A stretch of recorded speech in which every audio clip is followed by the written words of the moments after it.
네 번째 시간입니다. 이 본문으로 오늘은 22절과 23절 말씀을 통해서 임마누엘, 우리와 함께 하시는 하나님에 대해서 살펴보도록 하겠습니다.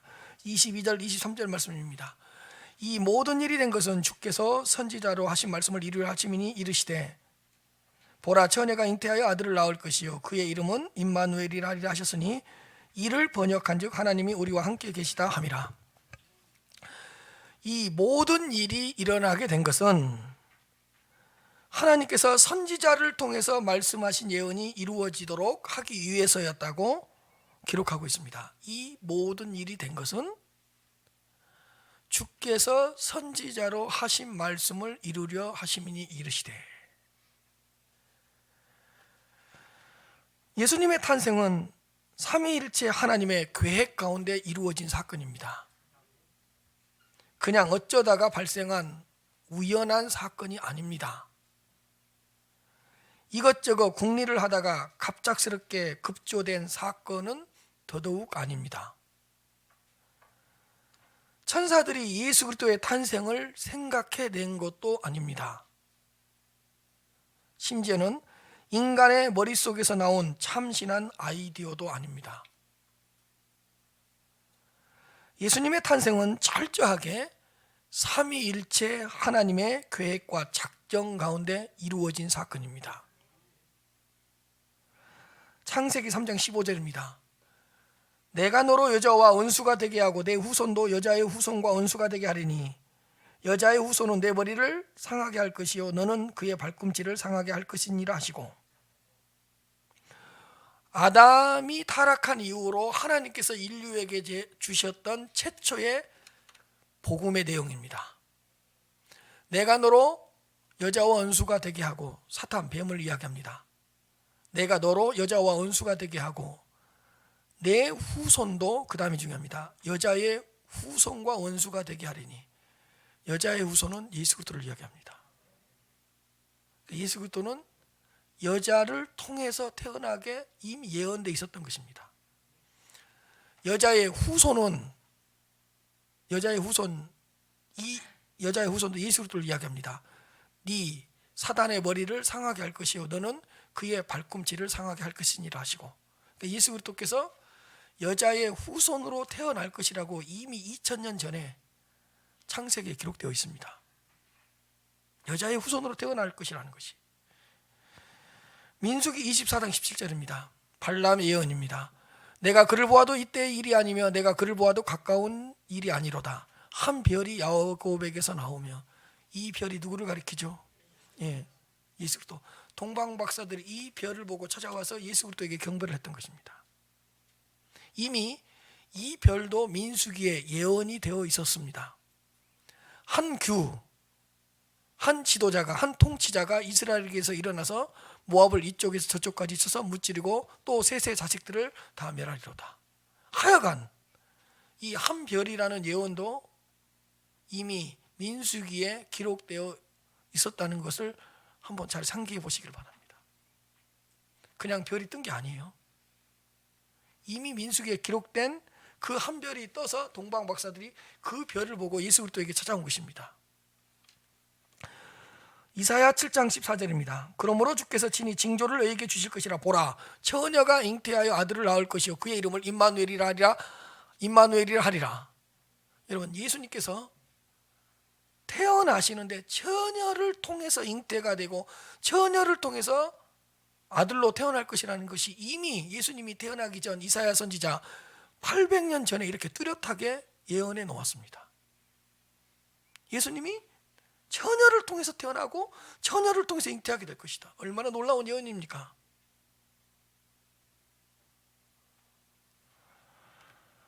이사야서 9장 6절입니다. 이는 한 아기가 우리에게 낳고 한 아들을 우리에게 주신 바 되었는데 그의 어깨에는 정사를 메었고 그의 이름은 기묘자라 모사라 전능하신 하나님이라 영존하시는 아버지라 평강의 왕이라 할 것입니다. 예수님이 한 아기로 우리에게 태어날 것이고 한 아들로 이 땅에 오실 것이라는 것도 이미 예언되어 있었어요. 무려 예수님이 태어나기 전 800년 전에 BC 8세기 선지자인 이사야 선지자를 통해서 예수 그리스도께서는 한 아기로 오실 것이고 한 아들로 이 땅에 오실 것이라는 것이 이렇게 명확하게 예언이 돼 있었던 거예요. 그냥 한 아기로 온 게 아니에요. 그냥 한 아들로 온 게 아니에요. 여러분, 예수님이 청년으로 오면 안 됩니까? 예수님이 장군으로 오시면 안 됩니까? 안 돼요. 하나님께서 이렇게 예언해 놓았기 때문에. 유아 유치부 시절을 겪지 않는 두 인간이 있습니다. 딱 세상에 두 인간만 유아 유치부 시절을 겪지 않은 인간들이 있습니다. 그 두 인간이 누구죠? 그렇죠. 아담과 하와는 처음부터 성인으로 만들어졌잖아요. 그럼 예수님은 그렇게 오면 안 되냐고요? 안 돼요. 이렇게 예언해 놓았기 때문에. 그래서 아담과 하와는 사춘기를 몰라요.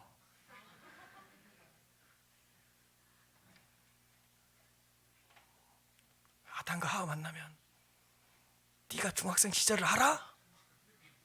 이렇게 물어보면 할 말이 없어. 너 중학생 때 봤어? 응. 너 모유 먹어봤어? 그럼 아무 말을 못해. 그들은 처음부터 성인으로 만들어졌잖아요. 근데 우리 예수님은 어떻게 오신다고요? 아기로, 아들로. 이렇게 다 예언이 되어 있었던 거예요. 그 다음에 미가서 5장 2절입니다. 베들레헴 에브라다야, 너는 유다 족속 중에 작을지라도 이스라엘을 다스릴 자가 내게서 내게로 나올 것이라. 그의 근본은 상고에 영원에 있느니라. 예수님께서 베들레헴에 탄생하실 것이라는 것까지 다 예언되어 있었어요. 그러니까 여자의 후손으로 올 거다, 한 별이 뜰 거다, 처녀가 잉태하여 아들을 낳을 것이다, 한 아기로 한 아들로 올 것이다, 베들레헴에서 탄생할 것이다. 다 이미 하나님의 계획과 작정 가운데 있었던 거예요. 우리는 지금까지 예수님의 탄생에 대한 예언만 이렇게 살펴보았습니다. 그러나 예수님의 고난받으심도, 예수님의 십자가의 죽으심도, 예수님의 부활하심도, 예수님의 무덤에 묻히심도, 예수님의 어떤 승천하심도, 예수 그리스도께서 재림하실 것, 이 모든 것들은 그냥 그렇게 우연하게 이루어진 일이 하나도 없습니다. 심지어는요, 십자가에 못 박히신 예수님의 뼈가 하나도 꺾이지 않을 것이라는 것도 이미 예언이 되어 있었기 때문에 십자가에 예수님께서 못 박혀 죽으실 때 뼈가 꺾이지 않았던 거예요. 그것까지 예언이 다 되어 있었던 거예요. 여러분, 예수님의 뼈가 꺾이지 않을 것이라는 그런 하나님의 작정과 계획이 있었기 때문에 십자가에 달려 돌아갔을 때 사람들이 뼈를 꺾지 않았다고요. 근데 그 당시에는 십자가에 못 박혔던 사람들이 하도 오래 사니까 마지막에는 결국에는 죽이려고 뼈를 꺾어버려요. 근데 유일하게 누구의 뼈만 꺾이지 않았죠? 왜요? 이미 다 예언이 돼 있었어요.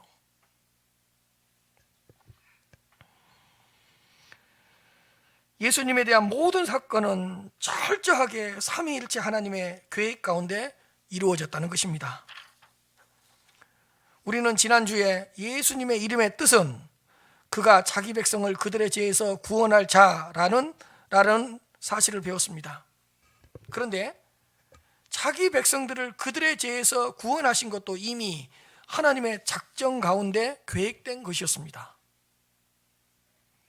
이미 자기 백성으로 선택된 자들을 역사 속에서 예수 그리스도께서 구원하셨던 것입니다. 그것도 이미 예언되어 있었고 하나님의 계획 가운데 있었기 때문에 예수님께서 자기 백성들을 그들의 죄에서 구원하신 것입니다. 에베소서 1장 4절부터 5절입니다.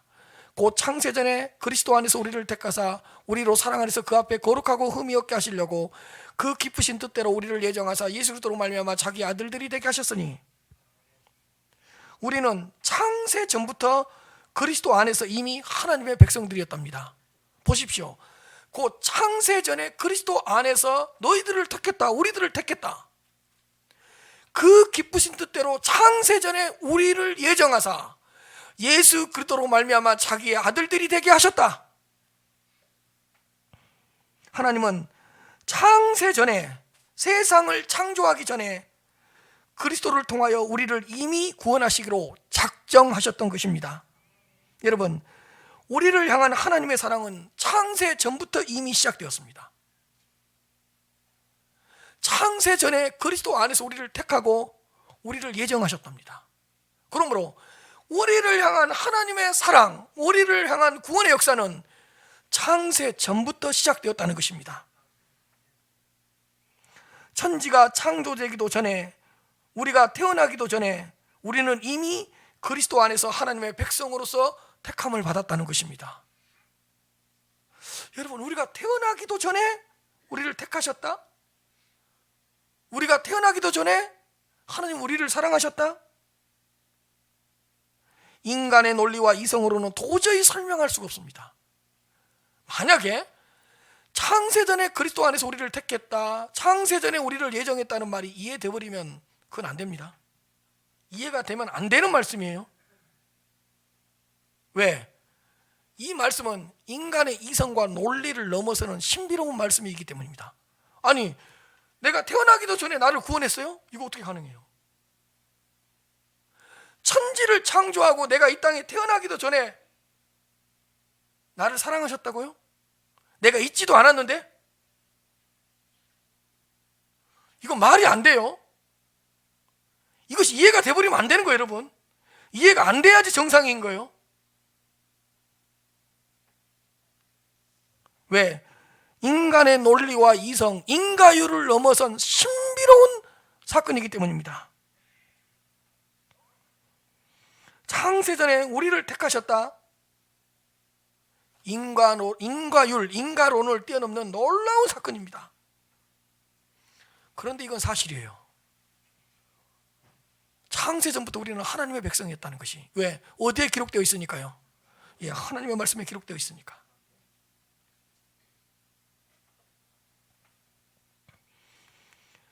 그렇다면 창세전에 택함 받은 자기 백성을 구원하기 위해서 하나님의 아들이 사람의 아들로 이 땅에 오셨습니다.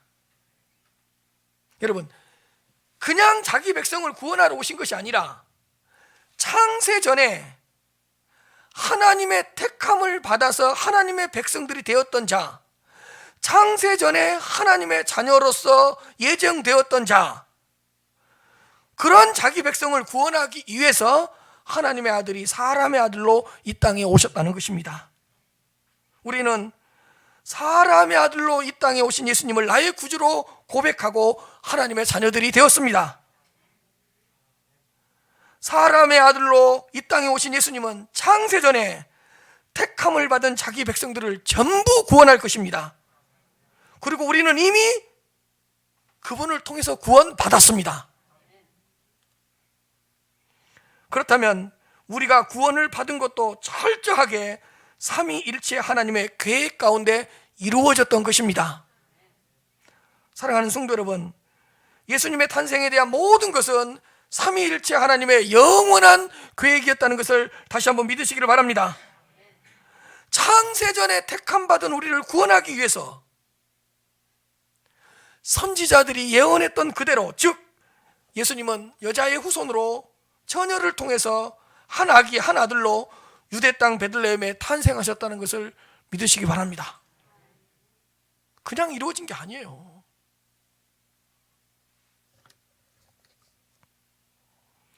(23절) 말씀입니다. 보라, 처녀가 잉태하여 아들을 낳을 것이요 그의 이름은 임마누엘이라 하리라 하셨으니 이를 번역한즉 하나님이 우리와 함께 계시다 함이라. 보라, 처녀가 잉태하여 아들을 낳을 것이요. 이 말씀은 우리가 계속해서 들었던 말씀입니다. 이 말씀을 다시 한번 깊이 묵상하셔서 하나님의 축복을 더 깊이 경험하시기를 바랍니다.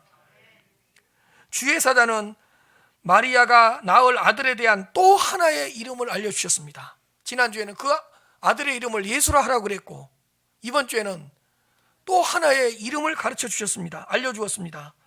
보라, 처녀가 잉태하여 아들을 낳을 것이요 그의 이름을 임마누엘이라 하리라. 그리고 임마누엘 이름에 담겨져 있는 뜻을 친절하게 해석해 주었습니다. 이것을 번역하면 하나님이 우리와 함께 계시다는 뜻이다. 임마누엘, 하나님이 우리와 함께 계시다.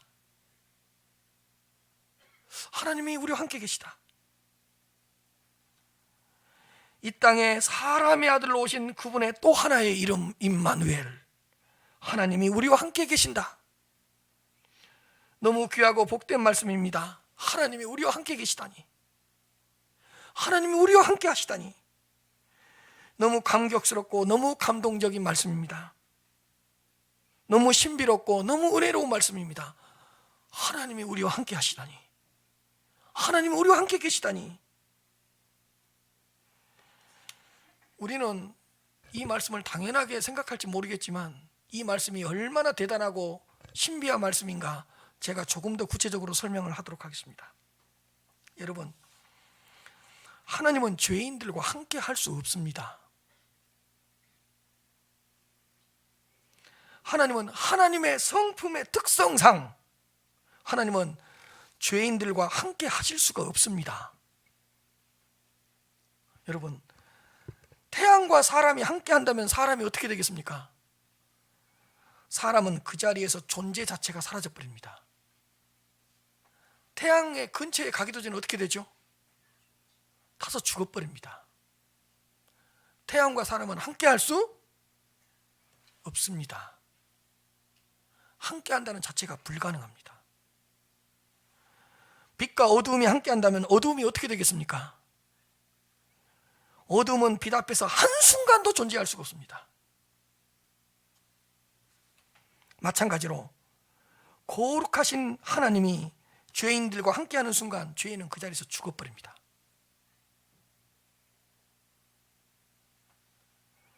하나님의 영광의 빛 앞에서 죄인들은 그 자리에서 그냥 녹아버립니다. 죄인들은 감히 거룩한 하나님과 함께할 수 없습니다.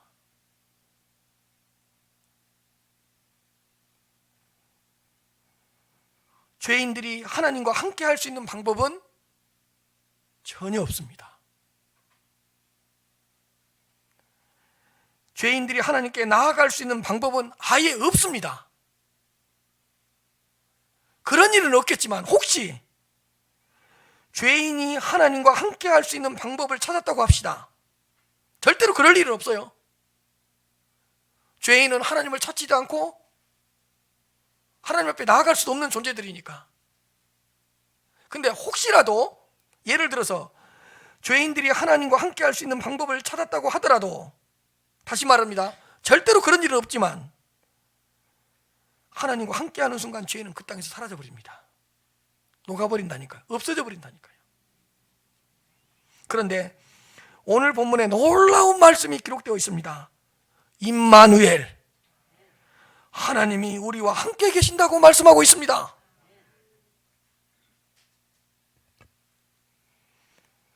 하나님이 우리와 함께 하실 수 있는 방법은 딱 한 가지입니다. 하나님이 사람으로 오셔서 죄인들을 하나님의 자녀로 삼으시면 됩니다.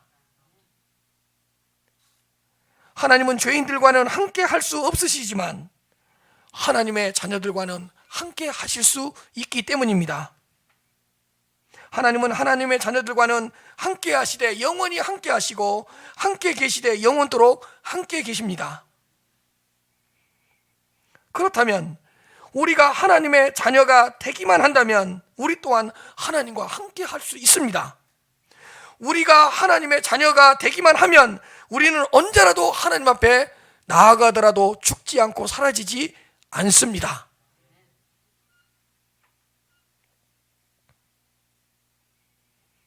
여러분, 하나님이 우리와 함께 하기 위하여 하나님의 아들인 그분이 사람의 아들로 이 땅에 오셨습니다. 하나님이 우리와 함께 하시기 위하여 하나님이신 그분이 사람의 아들로 이 땅에 오셨다는 것입니다. 죄인들과 함께 하시려고 죄인들과 동일한 모습으로 이 땅에 오셨습니다. 우리와 함께 하시려고 하나님이신 그분이 우리와 동일한 모양으로 이 땅에 오셨고 우리와 똑같은 사람이 되어주셨습니다. 하나님이 우리와 함께 하시려고.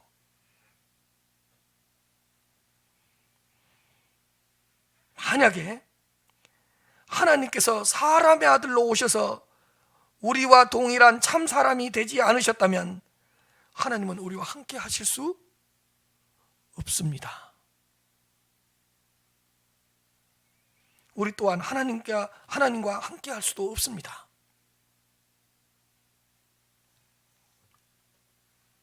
그러므로 하나님의 아들이 사람들과 함께 하시려고 참 사람으로 이 땅에 오셨습니다. 하나님이 죄인들과 함께 하시려고 죄인들과 동일한 모습으로 동일한 모양으로 이 땅에 오셨습니다. 갈라디아서 4장 4절부터 6절 말씀입니다. 때가 차면 하나님이 그 아들을 보내서 여자에게서 나게 하시고 율법 아래 나게 하신 것은 율법 아래 있는 자들을 속량하시고 우리로 아들의 명분을 얻게 하려 하심이라. 너희가 아들이므로 하나님이 그 아들의 영을 우리 마음 가운데 보내사 아빠 아버지라 부르게 하셨느니라.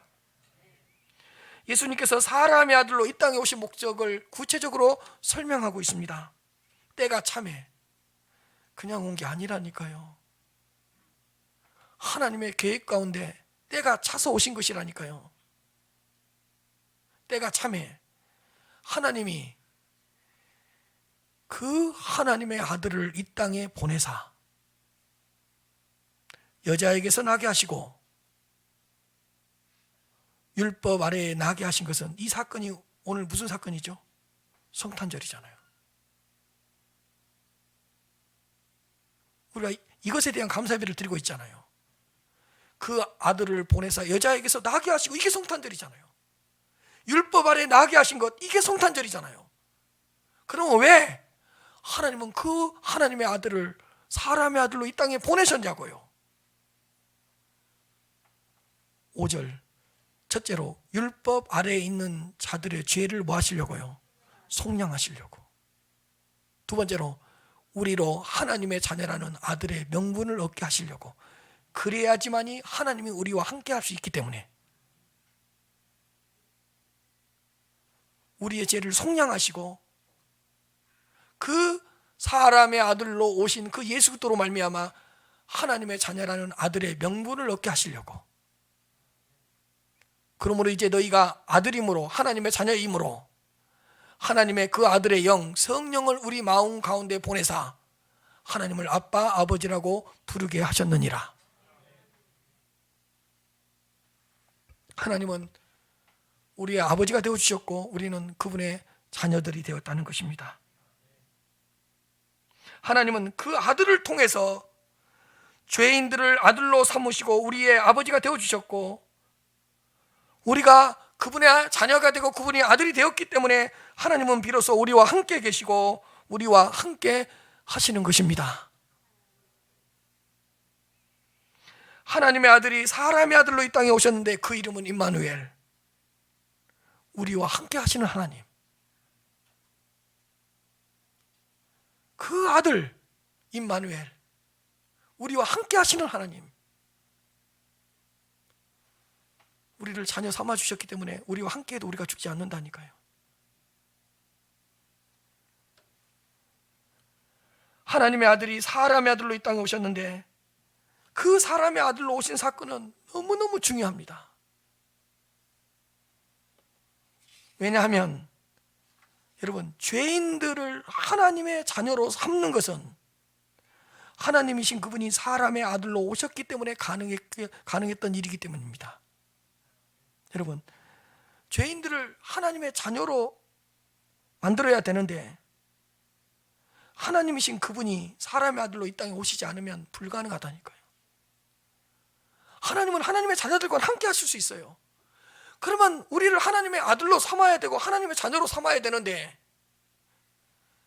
하나님의 아들이 사람의 아들로 오셔서 우리의 죄를 짊어지시고 우리의 죄값을 치르심으로 우리가 하나님의 자녀가 된다니까요. 그때부터 우리와 함께 하실 수가 있어요.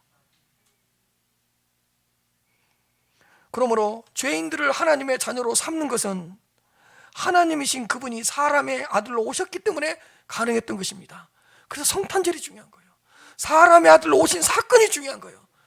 그분이 사람의 아들로 오시지 않았더라면 우리는 하나님의 자녀가 될 수 없고, 하나님은 우리와 함께 할 수 없고, 우리는 하나님께 나아갈 수도 없었던 것이에요. 보십시오. 사람의 아들로 이 땅에 오셨기 때문에 죄인들을 위하여 모든 율법을 다 지킬 수가 있으셨습니다. 사람의 아들로 이 땅에 오셨기 때문에 죄인들을 위하여 모든 고난을 당하셨습니다.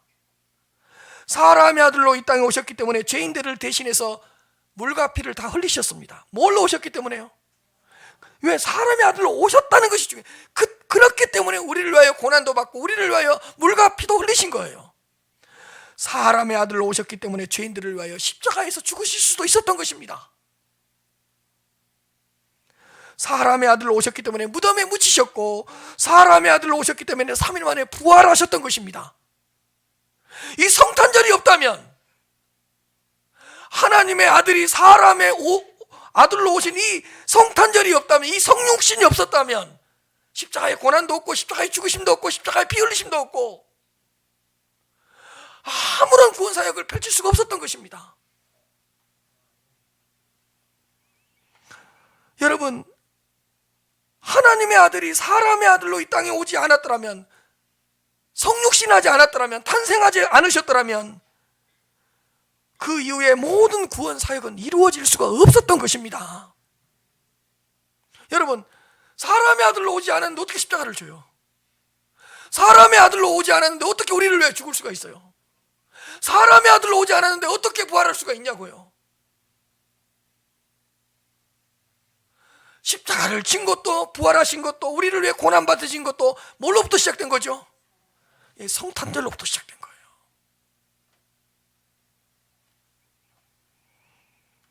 하나님의 아들이 사람의 아들로 오셨기 때문에 우리는 하나님의 자녀들이 될 수 있었습니다.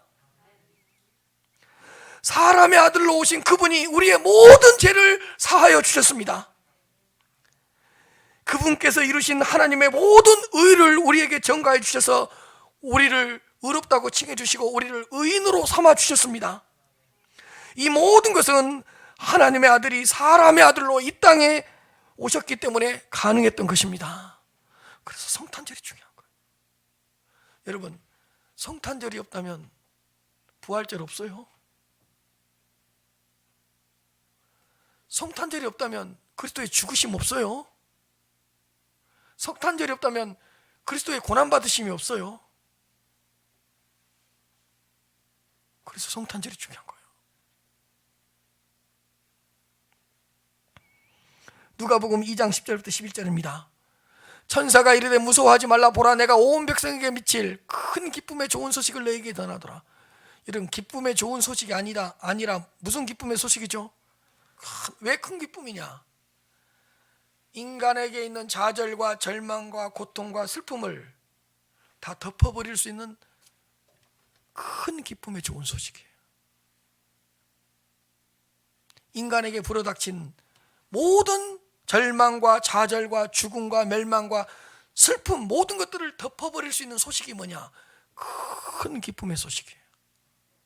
큰 기쁨의 소식이 뭐냐? 11절, 오늘 다윗의 동네에 너희를 위하여 구주가 나셨다. 이게 뭐예요? 성탄절이잖아요. 이게 큰 기쁨의 소식이라는 거예요. 큰 기쁨의 좋은 소식이라는 거예요. 오늘 다윗의 동네에 너희를 위하여 구주가 나셨으니 곧 그리스도 주시니라. 오늘 다윗의 동네에 탄생하신 그 아기는 우리를 위한 구주, 구세주, 구원자, 구원주이십니다. 한 아기로, 한 아들로 오신 그분은 우리의 그리스도 주. 그 주가 뭐냐? 주인, 주님, 하나님이란 뜻이에요. 구주가 나셨는데 그 그리스도는 하나님이시다, 주인이시다, 주님이시다. 우리는 그분을 나의 구주로 고백함으로써 하나님의 자녀들이 되었습니다. 그분을 나의 주님으로서 믿고 고백함으로써 드디어 하나님의 아들들이 되었습니다. 사랑하는 성도 여러분, 하나님은 하나님의 자녀들인 성도님들과 함께 계십니다. 우리는 하나님의 자녀들이기 때문에 하나님과 이제 함께 할 수 있습니다. 하나님이 우리와 함께 하셔도 우리가 죽지 않는 이유는 그리스도 안에서 하나님이 우리와 함께 계시기 때문입니다. 하나님께서 우리와 함께 계셔도 우리가 멸망을 당하지 않는 유일한 이유는 그리스도 안에서 우리와 함께 계시고 그리스도 안에서 우리와 함께 계시기 때문입니다. 또한 하나님의 자녀가 된 우리가 하나님과 함께해야 돼. 예수님 안에서 하나님과 함께하기 때문에 하나님과 함께도 우리는 더 이상 사라지지 않습니다. 하나님의 자녀된 우리가 예수님 안에서 하나님 앞에 나아가기 때문에 나아가긴 나아가는데 예수님 없이 우리와 함께 하시는 하나님 임마누엘 없이 하나님께 나아가면 죽어버린다니까요. 그런데 우리가 하나님 앞에 나아가더라도 죽지 않는 이유는 예수님 안에서 하나님 앞에 나아가기 때문에 우리는 하나님 앞에 나아가더라도 죽거나 멸망당하거나 쫓겨나지 않습니다. 이 땅에 오신 아들의 또 다른 이름 임마누엘. 임마누엘. 예수님은 우리와 함께 하시는 하나님이십니다.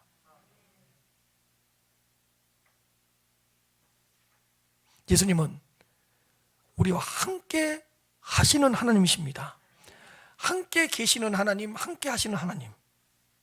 함께 계시고 함께 하시고 예수님은 우리와 영원히 함께 계시고 함께 하시는 하나님이에요. 다 예수님을 영접하면 누구를 영접하는 거예요? 하나님을 영접하는 거예요. 예수님이 우리와 함께 하면 누가 함께 하는 거예요?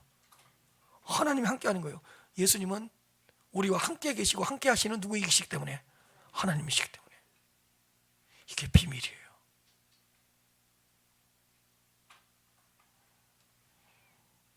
사랑하는 성도 여러분,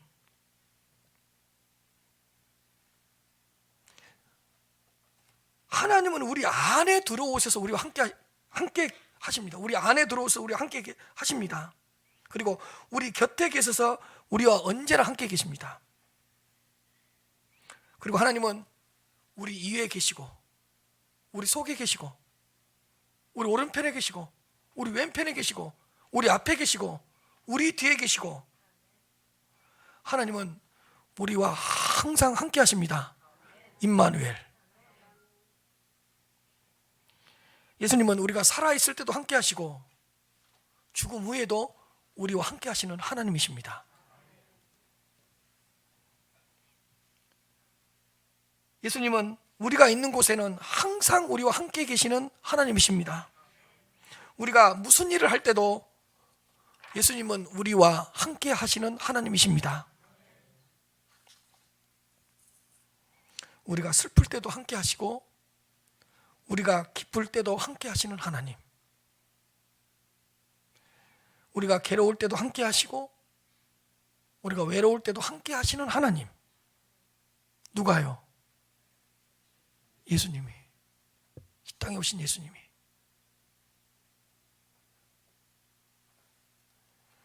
우리가 좌절하고 우리가 절망하고 우리가 낭망할 때도 우리와 함께 하시는 하나님. 우리가 피곤하고 지치고 쓰러질 때도 우리와 함께 하시는 하나님. 임마누엘. 하나님이 우리와 함께 하시다. 뒤에서부터 읽으면 우리와 함께 하시는 하나님.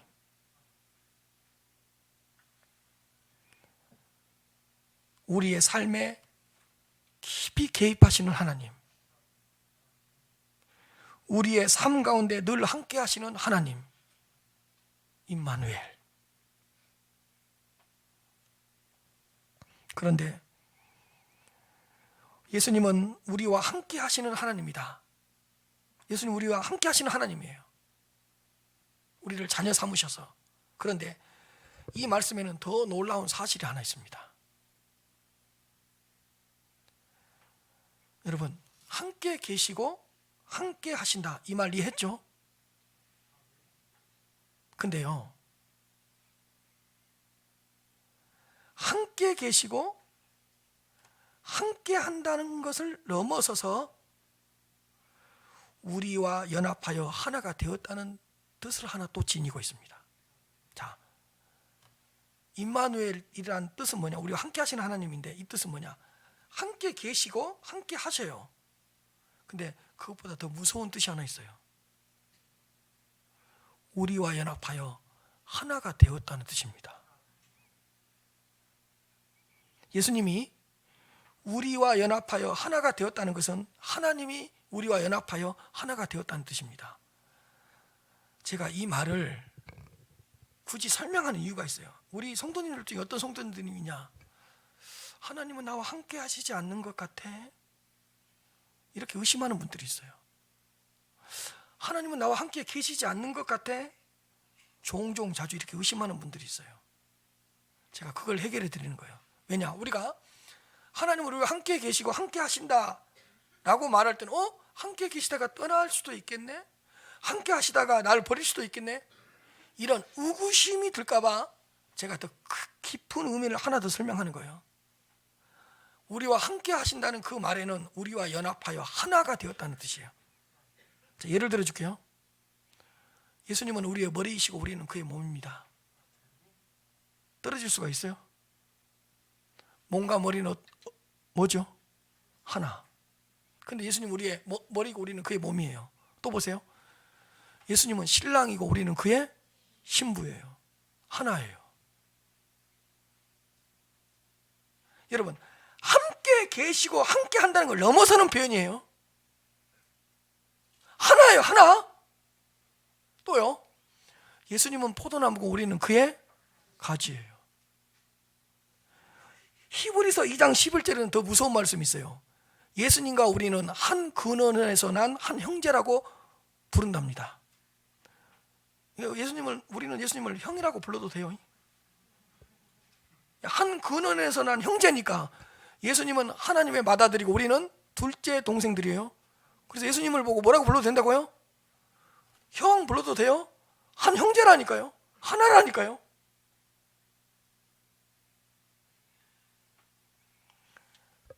제가 성경 구절로 예를 들어주겠습니다. 함께라는 이 단어는 함께 계시고 함께 한다는 것을 넘어서서 무슨 표현이 있냐 보여주세요. 하나라는 뜻이요, 반드시 알아두셔야 돼요. 함께라는 뜻은 무슨 뜻이라고요? 하나가 되었다는 뜻이에요. 하나. 제가 성경에서 조금 전에 예를 들었지만 더 구체적인 하나님의 말씀을 보여드릴게요. 자, 우리가 예수님과 하나가 되었다는 것은 예수님은 우리와 함께 하시는 하나님이기 때문에 하나님과 하나가 되었다는 뜻인데 얼마나 대단한 말씀인가 보세요. 자, 에베소서 2장 5절에서 6절입니다. 허물로 죽은 우리를 그리스도와 뭐라고요? 함께 살리셨고 또 함께 일으키사 그리스도 안에서 함께 하늘에 앉히시니, 이 함께는 무슨 뜻이에요? 하나가 되었다는 뜻이에요. 절대로 우리는 예수님과 떨어질 수 없어요. 예수님은 우리와 함께 하시는 하나님이기 때문에 우리는 하나님과 절대로 떨어질 수 없어요. 보세요. 함께 살리셨고 함께 일으키사 함께 하늘에 앉히셨다. 이야, 예수님이 우리를 어떻게 떠나요? 예수님이 우리를 어떻게 버리세요? 그럴 수 없다니까요.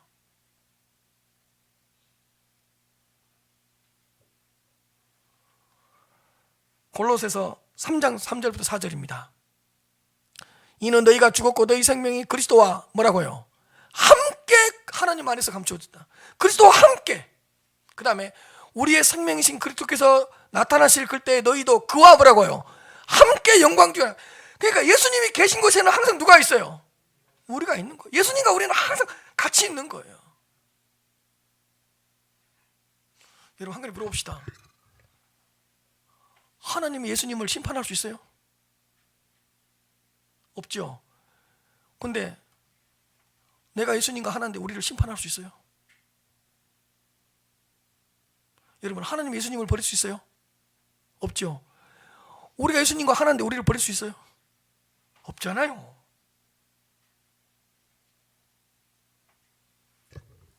로마서 8장 17절입니다. 자녀임은 또한 상속자 곧 하나님의 상속자요. 또 보세요. 그리스도와 뭐라고요? 함께한 상속자요. 우리가 그와 함께 영광을 받기 위하여 고난도 함께 받아야 할 것이니라. 우리는 예수님과 어떻게 되어버렸다고요? 하나예요. 근데 예수님은 임마누엘, 우리와 함께 하시는 하나님이에요. 예수님과 하나가 되었다는 것은 우리가 누구 하나가 되었다는 뜻이에요? 하나님과 하나가 되었다는 뜻이에요. 이게 설교도 듣고 놀랄 수 있어야지 또 실력이야. 제가 말했잖아요. 함께 하면 우리는 죽어버린다고. 근데 함께 해도 죽지 않은 이유가 있다고. 우리가 뭐가 되었기 때문에? 하나님의 자녀가 되었기 때문에. 잘 생각해 보십시오. 하나님은 절대로 우리를 떠날 수 없어요. 절대로 버릴 수 없어요. 하나님과 하나이기 때문에. 더 무서운 말 하나 해줄게요. 여기 잘 보세요. 우리가 예수님과 하나죠. 더 무서운 말 해드릴게요. 깜짝 놀랄 말 해줄게요. 우리 예수님과 하나예요. 하나님은 나를 누구로 봐버려요? 예수님으로 봐버려요.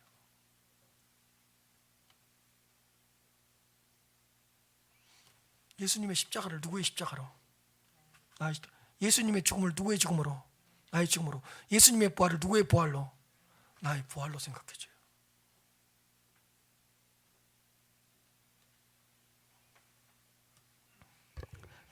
디모데후서 2장 11절부터 12절입니다.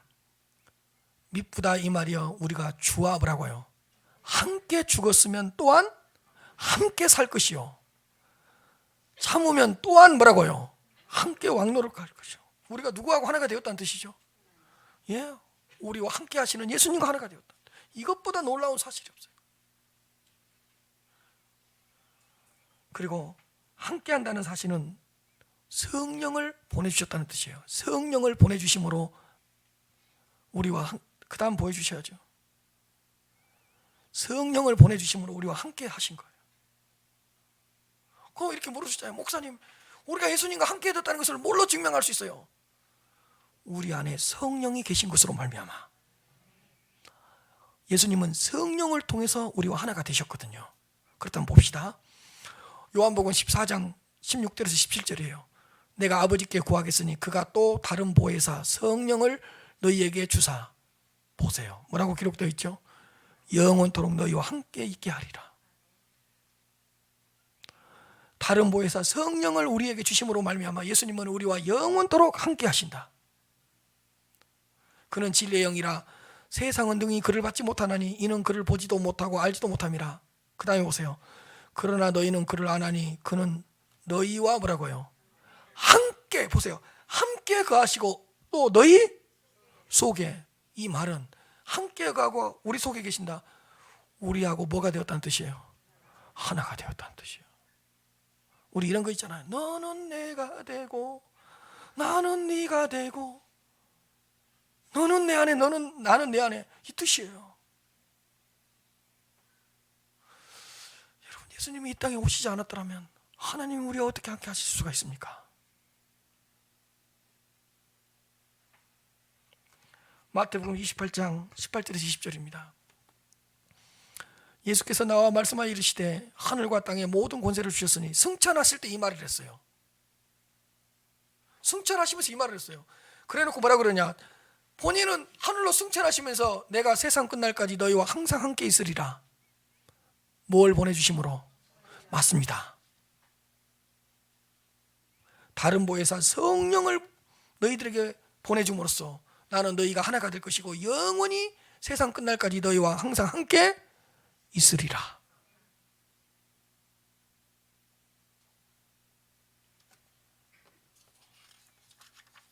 사랑하는 성도 여러분, 강보에 쌓여 말구에 누워있는 아기는 우리의 구주, 그리고 우리의 그리스도 주이십니다. 강보에 쌓여 말구에 누워있는 그 아들은 임마누엘, 우리와 함께 하시는 하나님이십니다. 성탄 감사 예배를 드리면서 임마누엘, 그 아기인데 우리와 함께 하시는 하나님이요, 그 아들인데 우리와 함께 계시는 하나님이요, 우리를 뭘로 삼으셔서? 자녀 삼으셔서 우리와 하나가 되신 그 임마누엘 하나님을 깊이 묵상하실 수 있는 성탄절이 되시기를 주님의 이름으로 축복합니다.